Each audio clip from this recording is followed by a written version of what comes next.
আসসালামু আলাইকুম রহমতুল্লাহ। নাহু এবং সরব সম্পর্কে আমরা আগে একটি স্বচ্ছ ধারণা নেব। তাইলে মানুষ যা কথা বলে, অর্থাৎ মানুষ যে শব্দগুলো উচ্চারণ করে, এগুলোকে লফজ বলা হয়। লফজ, লফজ শব্দের অর্থ হচ্ছে শব্দ। লফজ অর্থ শব্দ, কালেমা অর্থ শব্দ। কিন্তু লফজ এবং কালেমা এক নয়। এই লফজ মূলত দুই প্রকার। একটা হচ্ছে মুহমাল। মুহমাল হচ্ছে যার অর্থ নাই। আর আরেকটা হচ্ছে মাউদু, অর্থাৎ যার অর্থ আছে, অর্থবোধক শব্দ। এই যে মাউদু, লফজে মাউদু যেগুলা, এগুলা আবার দুই প্রকার। একটা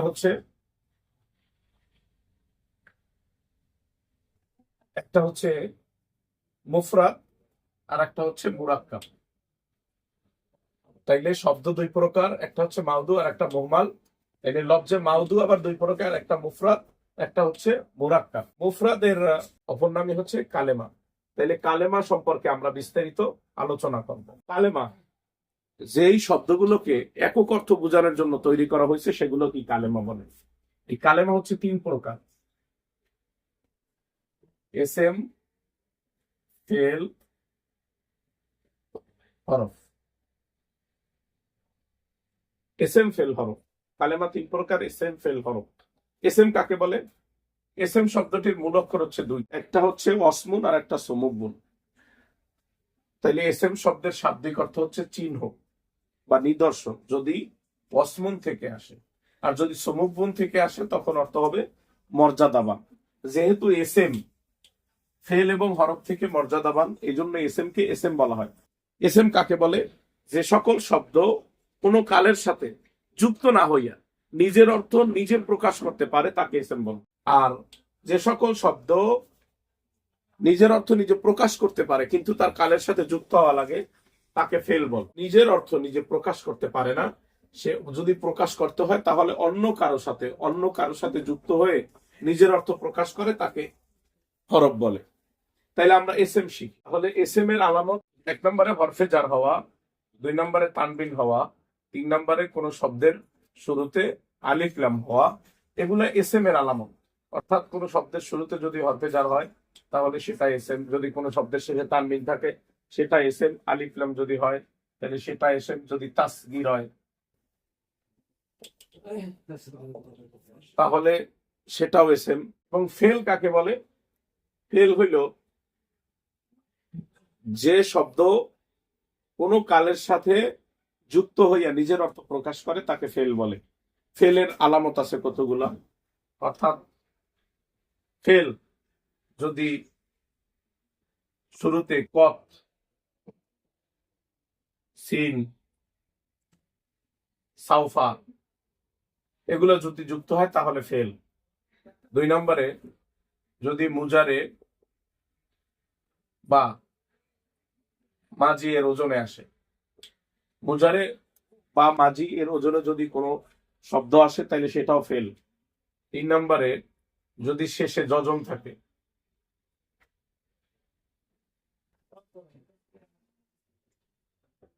যদি কোনো শব্দের শেষে যজম থাকে, তাহলে এগুলো ফেল। আর হরফ কোনগুলো? হরফের নির্দিষ্ট কতগুলো প্রকার আছে। সর্বমোট সব মিলাই হরফ 26 প্রকার। এই 26 প্রকার কেউ যদি হরফ পারে, তাহলে সে সমস্ত হরফ পারবে। এখন আমরা দেখি এসএম এর প্রকার। এসএম কয় প্রকার? প্রাথমিক পর্যায়ে এসএম হচ্ছে তিন প্রকার। প্রাথমিকভাবে এসএম তিন প্রকার: একটা হলো জামেদ, একটা হলো মুশতাক, একটা হলো মাজদার। জামেদ, মুশতাক, মাজদার। যার থেকে ফেল বাহির হয়, যেমন আমি বললাম আন-নাসরু, অর্থ সাহায্য করা। তো এই আন-নাসরু শব্দের অর্থ কি? সাহায্য করা। এইটা থেকে কি বাহির হয়? ফেল বাহির হয়। এই জন্য এইটা ইসমে মাজদার। যে এসএম ফেল থেকে গঠিত হয়, যেমন নাসিরুন ইসমে ফাইলের সিগা, এটা ইসমে মুশতাক। তাহলে এটা কার থেকে গঠিত হয়েছে? ফেল থেকে গঠিত হয়েছে। ফেল কি? ইয়ানসুরু, ফেল থেকে গঠিত হয়েছে, এই জন্য এটা হলো ইসমে মুশতাক। আর জামেদ, যেমন আমি বললাম কলামুন, কলামটা হচ্ছে ইসমে জামেদ। তাইলে আমরা এসএম শিখলাম। এসএম তিন প্রকার: একটা হলো জামের, একটা হলো মুশতাক, একটা হলো মাজদার। যার থেকে ফেল বাহির হয় তাকে বলা হয় মাজদার। যেমন আন নাসরু, এটা থেকে ফেল বাহির হইবে নাসারা, ইয়ানসুরু, উনসুর, লা তানসুর। মুশতাক, এটা হলো যে এসএম ফেল থেকে গঠিত হয় তাকে ইসমে মুশতাক বলে। যেমন নাসিরুন, মানসুরুন, মানসরুন, আনসারু, এগুলা সবই ইসমে মুশতাক। জামের, যেমন আমি লিখলাম কলামুন, কলম। তাহলে আমরা এই তিন প্রকার, এই ইসলামের তিনটা প্রকার শিখলাম। এখন আমরা শিখবো ফেল। ফেল চার প্রকার। ফেল হচ্ছে চার প্রকার। একটা হলো ফেলে মাজি, 2 নম্বর হলো মুদারে, 3 নম্বর হলো আমর, 4 নম্বর হচ্ছে নাহি। মাজি, মুদারে, আমর, নাহি, যে সকল শব্দ দ্বারা অতীতকালের কোনো কাজ করা বা হওয়া বোঝায় তাকে ফেলে মাজি বলে। যেমন আমি বললাম নাসারা। নাসারা অর্থ কি? সে সাহায্য করলো বা সে সাহায্য করেছে। মুজারে, আমি বললাম ইয়ানসুরু। যে সকল শব্দ দ্বারা বর্তমান কালে বা ভবিষ্যৎকালে কোনো কাজ করা, হওয়া বা করা বোঝায় তাকে ফেলে মুজারে বলে। যেমন আমি বললাম ইয়ানসুরু, অর্থাৎ সে সাহায্য করতেছে বা করবে। মুজারের ভিতরে দুইটি কাল থাকে। আমর, যেমন উনসুর।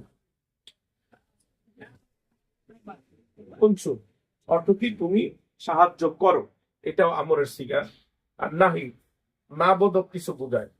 যেমন আমি বললাম লা তানসুর, লা তানসুর অর্থ তুমি সাহায্য করিও না। লা তানসুর অর্থ তুমি সাহায্য করিও না। তাইলে আমরা ফেল পাইলাম চার প্রকার: ফেলে মাজি, ফেলে মুজারে, ফেলে আমর, ফেলে নাহি। আর এই হরফ হচ্ছে 26 প্রকার। এগুলা যে কোনো নাহুর বইতে, তবে আরবি ব্যাকরণের বইতে পাওয়া যায়। এটা মুখস্থ করে নিতে হইবে, সবাই মুখস্থ করে নিবেন। এখন আমরা আসি আমাদের নাহু। এই আমাদের সমস্ত নাহু এবং সরফ এখানে এসে গেছে। অর্থাৎ এই প্রকারগুলো যদি কেউ ভালো করে বোঝে তাহলে সে নাহু এবং সরফের সবকিছু বুঝবে। আমরা একটা জিনিস মনে রাখতে হবে, নাহু সর্বদা শেষ অক্ষর নিয়ে কাজ করে, আর সরফ শব্দের অর্থ হচ্ছে ঘুরানো ফিরানো। সরফের কাজ হইল শব্দের বিতর্গত পরিবর্তন করা। এখন আমরা আসি যে নাহু এবং সরফ, নাহু কি আলোচনা করে আর সরফ কি আলোচনা করে, খেয়াল করেন। আর নাহু যেহেতু শেষ অক্ষর নিয়ে কাজ করে, অতএব নাহুর আলোচনা হইল সবগুলোই নাহুর আলোচনা। অতএব আমরা যদি এগুলা ভালো করে শিখি তাহলে আমাদের ফায়দা হবে। তাইলে আমরা আশা করি আগামী ক্লাস থেকে সরফের উপরে ধারাবাহিকভাবে আমরা ক্লাস নেব ইনশাআল্লাহ।